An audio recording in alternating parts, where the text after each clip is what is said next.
Hello, and welcome to Pharmacist Answers. I'm Cynthia, and I will be your host. You're listening to my Periscope broadcast turned podcast. Hope you enjoy.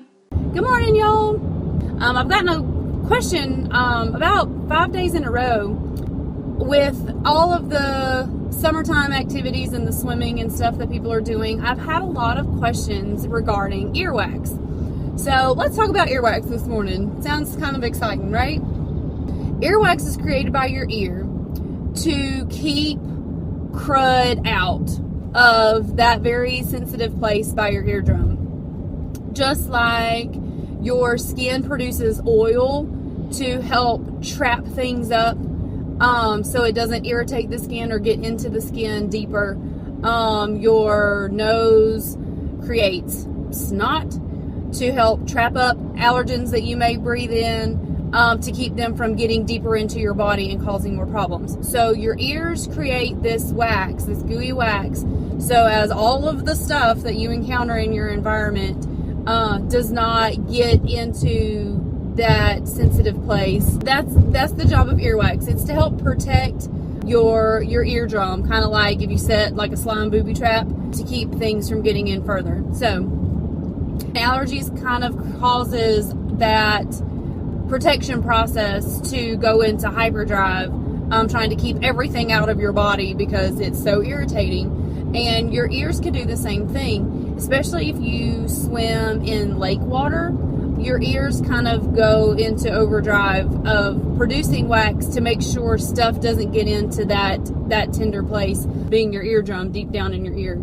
So when you swim, especially if you do a lot of swimming underwater, as you go underwater, the pressure of the water pushes down on you harder, which also means the pressure of the water that goes in your ears pushes in your ears harder. So that water pressure as you swim underwater the pressure of the water when you're underwater on your eardrums can actually smush that wax deep down in there. So then you come out of the water and you shake your head and you shake your head and you get the water out of your ear, but you still feel like there's something there that's bugging you.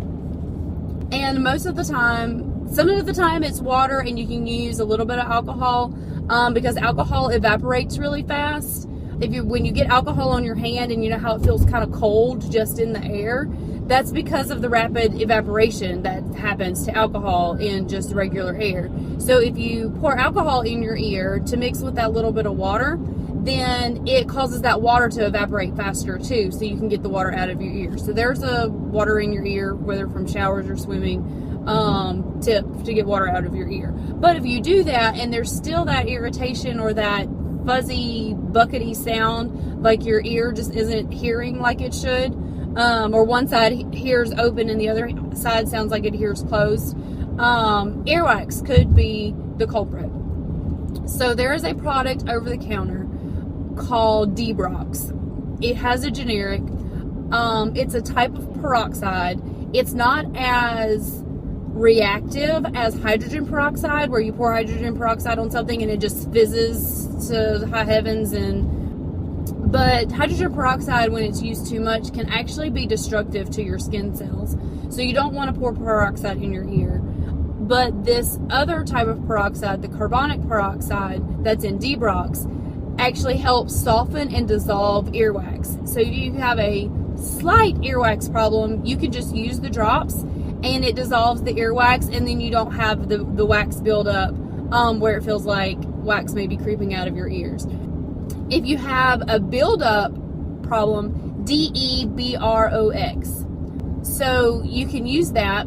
If you have the earwax impaction, which means that the earwax gets smushed down, or if you actually try to use a Q-tip to get earwax out and you end up smushing it in versus like cleaning it out, the Debrox can help dissolve it. So there is a 3-step process to my earwax removal if you have an earwax impaction. Step 1, Debrox. Step 2, take a hot shower, because that wax, just like wax on a candle, you light a candle on fire, the wax starts to melt and it turns liquidy. So if you get the wax warm in a hot shower as it's being dissolved by your drops, then that wax will be softened even more. Step 3 is irrigation, and that's where you use the little bulb. And my instructions on irrigation: fill your sink up with warm water. You don't want it to be super hot, because you don't want to put super hot water in your ear, because that would hurt. But you fill your sink up with water, you squeeze the bulb, stick it in the water, and let go, and it sucks the water into it. Then the ear that you're going to irrigate, you want to point down towards the sink, and you put the bulb in the ear, not too far in, but just a little bit of the way in, and squeeze that warm water in there. Again, warm water helps keep the wax soft. Squeeze the warm water in there so that warm water goes up into your ear, gets whatever is loose, and then it washes back down into the sink. And then you can do the other side if you have to do the other side.